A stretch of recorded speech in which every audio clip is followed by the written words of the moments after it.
할렐루야. 예, 늦게 오신 분들을 위해서 한 번 더 인사하겠습니다. 옆 사람에게 새해 복 많이 받으세요. 새해 복 많이 받으시기 바랍니다.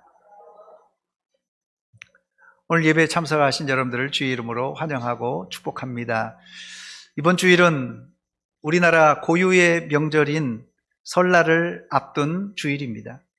명절로 여러분의 마음이 분주하겠지만 이 시간 명절은 하나님께 맡기시고 예배에 집중하시고 또 하나님께만 영광 돌리시기 바랍니다. 그게 여러분의 개인의 문제, 가정의 문제를 여는 열쇠가 됩니다. 오늘 제목은 첫째 달 초하루에, 첫째 달 초하루에라고 잡았습니다. 음력으로는 사흘 후가 설날이지만 양력 1월 1일이 지났기 때문에 우리나라는 사실상 두 번의 초하루를 지내는 겁니다. 이런 폐해는 일제강점기에 일제가 우리나라 고유의 풍속을 없애려고 했기에 일어난 우리나라의 아픈 역사입니다. 그러나 긍정적으로는 한 해 초하루를 두 번 맞이함으로 양력 1월 1일에 결심한 것을 음력 설까지 잘 지키고 있는가 체크해보는 기회가 되어서 좋습니다. 그런 차원에서 오늘 예배는 신년 예배에 했던 새로운 각오와 결심을 재차 다지는 기회가 되시기 바랍니다. 요즘 명절이 아무리 간소해졌지만 그래도 주부들은 가족 입맛에 맞을 음식을 준비하느라 마음이 분주하실 텐데 또 남자들은 장거리 운전 또 명절에 어른들 찾아뵐 그런 마음으로 바쁘지만은 이 시간 복잡한 마음은 내려놓고 예배에 집중하시기 바랍니다. 첫 번째 살펴볼 것은 이스라엘은 첫째 달 초하루에 회막이란 성막을 세웠습니다. 본문 1절과 2절 말씀 보니까 여호와께서 모세에게 말씀하여 이르시되 너는 첫째 달 초하루에 성막 곧 회막을 세우고 했습니다. 이 회막과 혹은 이 성막이란 무엇입니까? 이 성막은 영어로 the 터버너클이라 하는데요. 장막 혹은 거주하는 장소라는 의미입니다. 출애굽기 25장 8절 말씀 보니까 내가 그들 중에 거할 성소를 그들이 나를 위하여 짓되 했습니다. 여기 성막을 히브리어로 미시칸이라고 하는데요.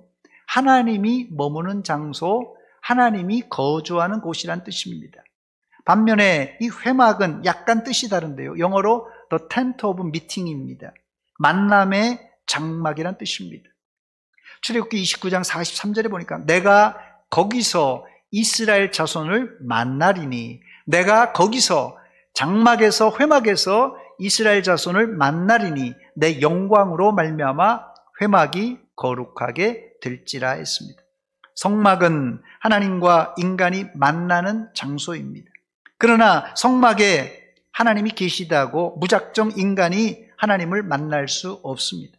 만약 보통 사람이 하나님을 만나려고 지성소에 들어가면 즉사하고 맙니다.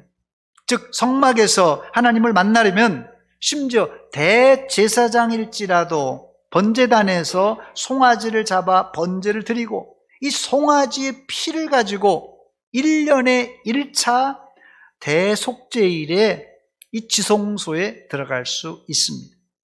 대제사장이 지성소에 들어가 송아지의 피를 이 법궤 위, 이걸 속죄소라고 하는데요. 일종의 법궤 뚜껑입니다. 법궤 이 위에 송아지의 피를 뿌려야 온 이스라엘의 죄가 사하여 거룩한 백성이 되는 것입니다. 그러므로 성막과 회막의 가장 중요한 기능은 죄를 속하는 곳입니다. 즉 성막은 하나님이 임재하는 처소요 하나님이 인간을 만나는 장소인데 이를 위해선 반드시 송아지 피를 뿌려 속죄해야 하나님을 만날 수 있습니다. 그런데 구약은 신약의 모형이요 그림자라고 했습니다. 그러므로 이 성막을 확대해 보면 예수 그리스도의 십자가와 구속 사건이 뚜렷하게 드러납니다. 즉 구약 시대의 성막을 하나님이 이스라엘에게 주신 것은 예수 그리스도를 통한 십자가의 구속을 예고한 하나님의 일종의 예고편입니다. 제가 성막 사진을 하나 준비했습니다. 한번 보시기 바랍니다. 예, 저렇게 생긴 것이 성막, 이 울타리, 그리고 문은 한쪽입니다. 이 동편에 문이 열리고 바로 이 번제단이 있고, 번제단을 지나면 바로 이 성막인데요. 성막은 성소와 지성소로 나누어져 있습니다. 됐습니다. 이스라엘은 첫째 달 초하루에 이 성막을 세웠는데 여기에는 원칙이 있었습니다. 본문 16절에 나오는데요. 여호와께서 모세에게 명령하신 대로 행했다고 말합니다. 출애굽기 40장에 여호와께서 모세에게 명령하신 대로라는 문구가 이 외에도 7번 더 나옵니다. 성막, 하나님의 집은 이스라엘 백성들 마음대로 건축해서는 안 되고 반드시 하나님께서 모세에게 보여주신 이 청사진대로 해야만 합니다. 이것은 우리에게 시사하는 바가 큰데, 우리 신앙생활의 가장 큰 이슈는, 신앙생활의 이슈가 여러 가지 있습니다만은 제가 생각할 때는 우리 신앙생활의 가장 큰 이슈는 우리가 하나님 말씀대로 하나님의 뜻대로 하느냐, 아니면 하나님을 우리 뜻대로 움직이느냐 하는 치열한 이 갈등과 긴장 관계입니다. 2025년 설날을 앞두고 아직 연초인데, 올해 여러분들은 하나님을 우리 마음대로가 아니라 우리가 하나님의 말씀대로, 하나님의 뜻대로 순종하여 하나님을 기쁘시게 하는 한 해가 되시기를 축원합니다. 두 번째, 이스라엘은 언제 어디서 성막을 세웠습니까? 이스라엘은 출애굽한 후 만 1년 만에 시내산에서 성막을 세웁니다. 본문의 첫째 달 초하루라라는 말은 이스라엘이 출애굽한 지 만 1년이 되는 시점으로 출애굽 2년차 첫 달인 1월 1일을 말합니다. 본문 17절입니다. 둘째 해 첫째 달 곧 그 달 초하루에 성막을 세우니라. 성막을 세운 장소는 시내산입니다. 이스라엘이 애굽에 살 땐 애굽의 달력과 연호를 사용했습니다. 이 연호란 뜻은, 사전적인 뜻은 군주 국가에서 임금이 즉위하는 해에 붙이던 연대적 칭호입니다. 예를 들어서 세종대왕이 즉위하면 세종대왕 원년, 2년차는 2년, 3년 이렇게 붙이는 것이 연호라고 말합니다. 그런데 이스라엘은 출애굽한 후 더 이상 애굽에서 사용했던 연호와 달력을 사용하지 않고 하나님이 주신 새로운 연호, 달력을 사용하게 됩니다. 이스라엘이 출애굽할 때가 애굽 달력으로는 3월 혹은 4월에 해당됩니다. 이 음력이기 때문에 3월일 수도 있고 4월일 수도 있는데, 이스라엘은 출애굽한 그날을 기점으로 한 해의 첫 번째 달로 달력이 완전히 바뀐 것이에요. 이게 아주 중요한 일인데, 새로운 달력을 사용한다는 말은 이제까지 사용한 애굽의 시간 개념과 삶의 사이클을 버리고 하나님께서 자신들을 구원한 바로 그날을 첫날로 사용하고, 또 애굽 바로 왕이 이제 자신들의 군주가 아니라 이제는 하나님이 이스라엘의 왕이라는 고백이 바로 새로운 연호와 달력을 사용한다는 의미입니다. 더 중요한 것은 이 달력이 바뀌었다는 뜻은요, 무슨 말이냐면 천지 창조할 때 만든 하나님의 시간표, 천지 창조하면서 하나님께서 만든 시간표를 사용한다는 뜻입니다. 출애굽기 12장 2절 말씀 보니까 이 달을 너희에게 달의 시작, 곧 해 첫 달이 되게 하라고 말합니다. 그런데 이 날이 무슨 날인 줄 아십니까? 이스라엘이 애굽에 온 지 정확하게 430년 되는 날입니다. 출애굽기 12장 41절입니다. 430년이 끝나는 그날에, 다른 날이 아니에요. 430년이 끝나는 그날에 여호와의 군대가 다 애굽 땅에서 나왔은즉 했습니다. 하나님은 셈에 능하신 신이십니다. 430년이 정확하게 끝나는 바로 그날에 하나님은 이스라엘을 애굽 땅에서 나오게 하신 것입니다. 애굽의 달력 체계는 우리가 현재 사용하고 있는 달력과는 조금 차이가 있는데, 고대 이집트 사람들은 한 주일이, 일주일이 우리는 7일이지 않습니까? 그런데 한 주일이 열흘씩입니다. 10일이 한 주예요. 그러면 한 달이 3주밖에 없는 것입니다. 한 주, 열흘, 2주, 20일, 3주, 30일 하면 딱 끝나는 것이에요. 그러면 12달 되면 며칠이 됩니까? 360일이 됩니다. 그런데 그러면 우리 현재 달력과는 5일 정도 차이가 있는 거 아니겠습니까? 그런데요, 놀라운 사실은 3500년 전 애굽의 천문학자들은 이 오차를 알고 있었고, 이 매년 5일을 우리가 지금 쓰고 있는 이 음력의 윤달 개념을 도입해서 이 매년 5일을 더해서 365일이라는 달력을 사용했습니다. 당시 애굽의 천문학과 기하학 그리고 수학은 지금 내놓아도 손색이 없이 정확했습니다. 그런데 문제는 뭐냐면, 이 달력은 하나님의 창조 질서를 허물어뜨려서 6일 일하고 7일째 안식하는 하나님의 창조 질서를 깨트리고 말았습니다. 그래서 하나님은 이들이 출애굽하자마자 이 달력을 바꿨어요. 해의 기점을 새롭게 지정해 주셔서 6일 일하고 7일째 안식하는 법을 아예 십계명에다가 집어 넣었습니다. 출애굽기 31장 15절로 17절입니다. 엿새 동안은 일할 것이나 일곱째 날은 큰 안식일이니 여호와께 거룩한 것이나 안식일에 일하는 자는 누구든지 반드시 죽일지니라.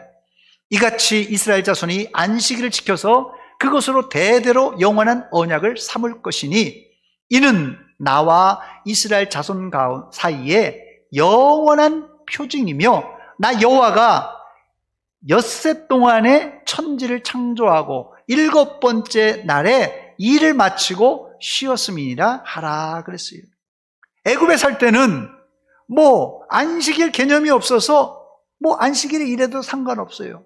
그런데 여기는 하나님께서 얼마나 철저하게 했는지 6일 일하고 7일째 안식일 날 일하면 그 사람은 죽이라고 아주 무서운 법을 여기에 설정해 놓으셨어요.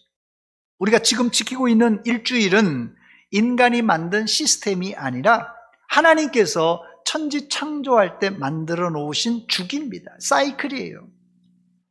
이제 왜 하나님이 이스라엘이 출애굽하자마자 이스라엘의 달력을 바꾸었는지, 연호를 바꾸었는지 아시겠습니까? 이제까지 여러 제국들이 하나님이 만들어 놓으신 이 창조 사이클, 일주일이 7일 시스템을 무너뜨리려고 무던히 애를 썼습니다. 그래서 여러 제국 중에서 7일을 했다가 또 8일을 했다가 10일을 했다가 이렇게 달력을 자기 멋대로 만들었었어요. 여러분, 일주일이 7일이 된 것이 우연한 것 같지만 이 체계가 바로 하나님이 창조할 때 만들어 놓으신 하루 24시간, 일주일 7일, 한 달 30일 혹은 31일, 그리고 1년 365일의 주기가 바로 하나님께서 천지 창조할 때 이미 만들어 놓은 주기라는 것이에요. 그 핵심을 하나님은 십계명, 이 제4계명에 적어서 온 이스라엘이 안식일을 기억하여 거룩하게 지키라고 명하셨습니다. 이런 연장선상에서 하나님은 출애굽할 때 그 첫째 달 초하루에 성막을 세우라고 하셨습니다. 첫째 달 초하루는 하나님이 모세를 통하여 이스라엘을 출애굽시켜 구원한 날인 동시에 하나님의 거처인 성막을 세운 날입니다.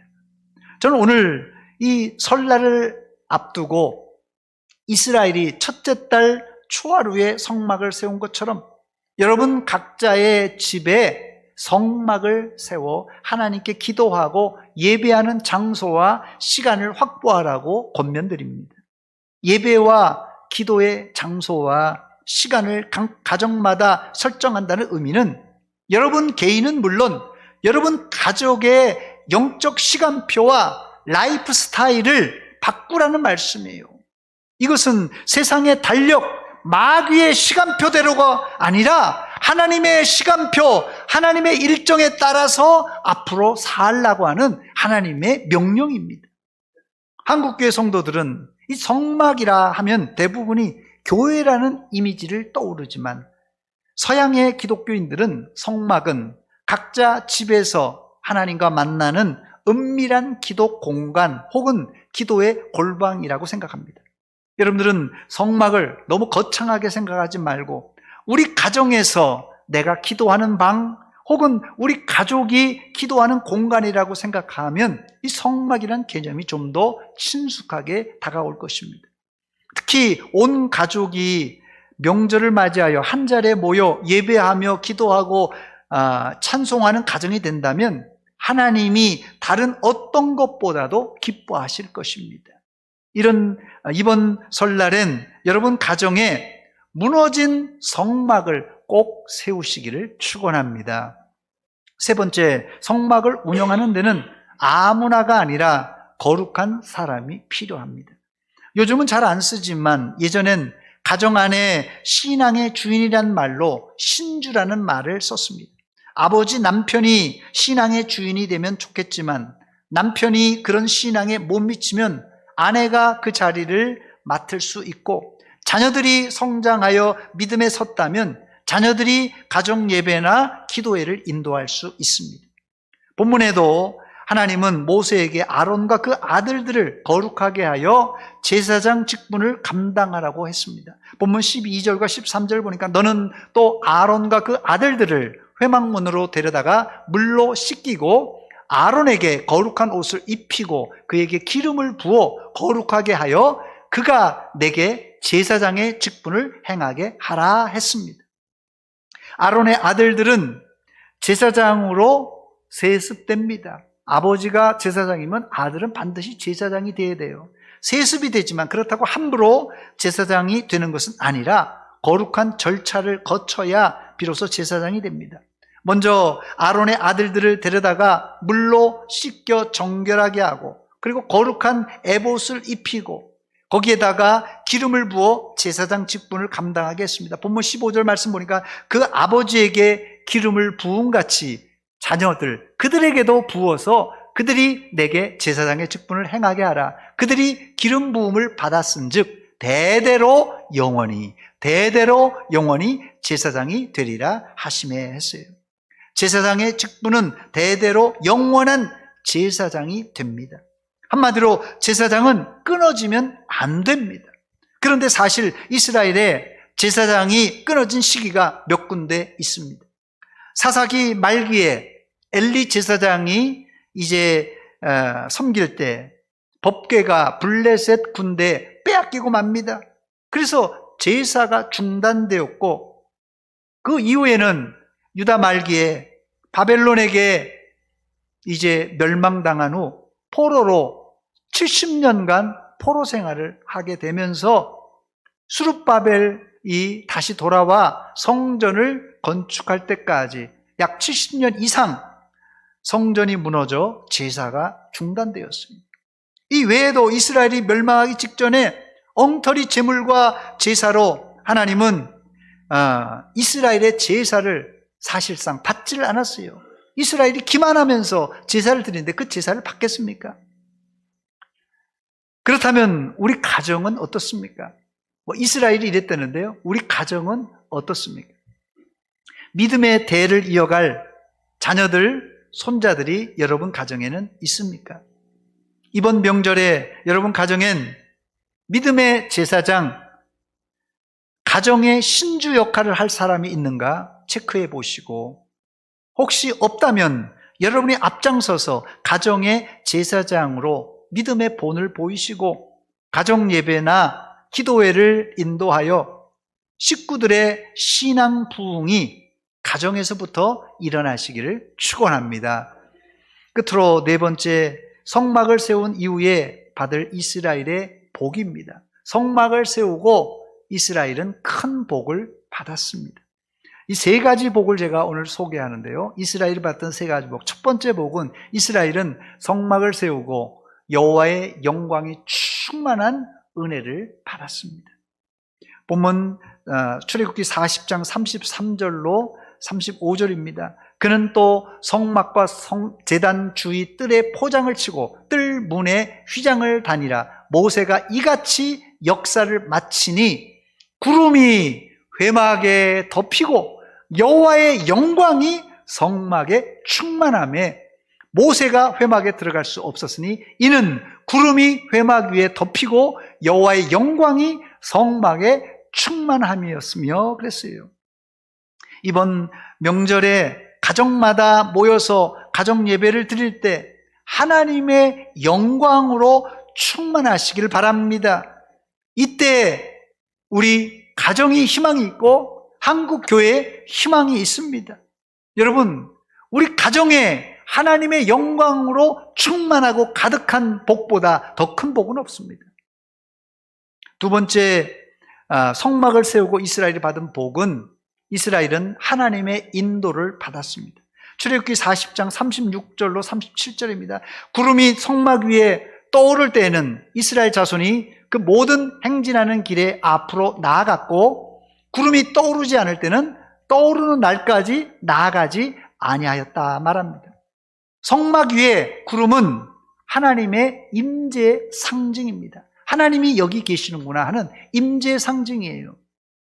또한 이 구름은 이스라엘의 갈 길과 머무를 때를 알려주는 일종의 교통 신호나 교통 표지판과 같은 역할을 했습니다. 이런 하나님의 신호와 표지판만 있으면 우리가 2025년 아직도 미지의 세계인데 올 한 해 우리가 방황하지 않고 하나님을 기쁘시게 하는 길을 걸어갈 수 있다는 것입니다. 바로 여러분이 기도의 골방에서 기도할 때, 여러분의 가족들이 하나님 앞에 모여서 가정 예배와 가정 기도회를 드릴 때 하나님께서는 우리 가정에, 우리 개인의 앞길을 인도하시고 머물 때가 어딘지, 피할 때가 어딘지 알려주신다는 것이에요. 요즘 이게 사건, 사고가 얼마나 많습니까? 교통사고는 물론이거니와 크고 작은 사건들이 우리 주변에 너무 많이 일어나고 있습니다. 이런 사건, 사고 가운데서도 하나님께서 사인을 딱 주시는 대로만 가면은 큰 어려움이 없다는 말입니다. 세 번째, 성막을 세우고 이스라엘이 받은 복은 이스라엘은 낮과 밤으로 하나님의 보호를 받았습니다. 출애굽기 40장 38절입니다.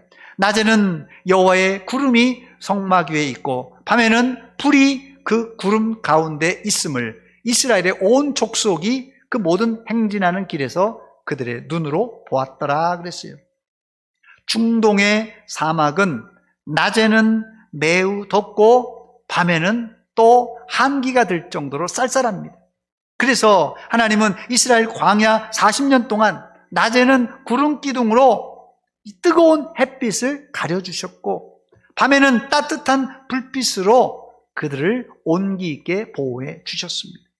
성막을 세우고 이스라엘이 받은 복은 여호와의 영광이 성전에 충만한 이 복을 받았고요. 또 불기둥과 구름기둥을 통하여서 갈 길을 인도받았고 낮과 밤에 보호를 받았습니다. 바로 이 복을 여러분과 여러분 가정이 받아 누리시기를 축원합니다. 말씀을 맺습니다. 설날을 앞둔 주일입니다. 마음이 여러분 분주할 것입니다. 주부들은 음식 장만 또 해야 되고 또 장거리 운전하실 분들은 또 갈 길이 멉니다. 그러나 먼저 우리 가정에 믿음의 장막은 세워졌는가? 우리 가정에 믿음의 장막은 세워졌는가? 여러분 꼭 점검해 보시기 바랍니다. 만약 세워졌다면 믿음의 장막이 잘 관리되어서 하나님의 영광으로 충만한 그런 가정인가? 여러분 점검해 보시기 바랍니다. 그리고 대를 이어 성막을 관리할 거룩한 자손들이 있는가? 점검해 보시기 바랍니다. 이 문제는 여러분 개인의 문제가 아니라 여러분 가정의 문제가 아니라 한국 교회의 문제입니다. 얼마 전에 노회에서 몇몇 목사님들이 모여서 이야기하다가 한 목사님이 자녀 결혼에 관한 이야기를 꺼내자 이쪽 저쪽에서 우리 아들도 우리 딸도 하면서 자녀들의 결혼을 걱정하며 서로 중매하자고 이야기를 나눈 적이 있습니다. 그러나 이번 명절엔 결혼 이야기, 취업 이야기, 공부 이야기, 자녀들 미래 이야기 이거보다도 여러분 신앙 이야기, 가정의 성막을 세우는 이야기 이걸 하셔야 됩니다, 여러분. 그래야 여러분 가정의 믿음의 대가 끊어지지 않습니다. 로마는 하루아침에 이루어지지 않았다는 말이 있듯이 가정의 성막도 하루아침에 세워지지 않고 믿음과 기도로 헌신하는 사람이 있을 때 세워지는 법입니다. 그 일을 이번 명절에 여러분들이 주도하여 믿음의 전통을 세워 가시기를 바랍니다. 여기 단 한 가지 제가 팁을 드립니다. 가정예배, 가정기도회를 인도하실 때 주의사항입니다. 짧고 굵게 하시기 바랍니다. 짧고 굵게예요. 그냥 오래간만에 이놈들 왔으니까 다들 무릎 꿇게 놓고 1시간 1장 연설한다. 다음 명절에 안 옵니다. 진짜예요. 그래서 이렇게 할 때는 짧고 굵게 잘 준비하셔서 짧고 굵게 자녀들에게, 손주들에게 믿음의 대를 이어갈 때 이제 바톤을 이어서 이제 자녀들이, 손주들이 이어갈 수 있도록 여러분들은 그 역할을 감당하면 되는 것입니다. 아무쪼록 여러분 가정에 이번 명절을 통하여서 하나님께 예배와 찬양과 기도 드릴 때 하나님의 영광으로 충만하여서 여러분 온 식구들이 성령으로 충만하시기를 축원합니다. 기도하겠습니다. 하나님 우리 아버지 은혜와 사랑을 감사드립니다. 이 아침에 저희들을 예배 자리로 불러주시고 말씀 듣고 도전받게 하신 것 감사합니다. 오늘 하나님의 말씀을 듣고 우리 가정에 성막이 제대로 서 있는가, 또 온전하게 하나님의 영광으로 충만한가 점검해 봅니다. 또한 우리 자녀들, 손주들이 이 믿음의 대를 이어가고 있는가 점검해 봅니다. 하나님 아버지, 이번 명절을 통하여서 점검하며 하나님 모여서 예배하며 기도할 때 하나님의 영광으로 우리 가정에 충만케 임하게 하여 주시옵소서. 예수님의 이름으로 기도하옵나이다. 아멘.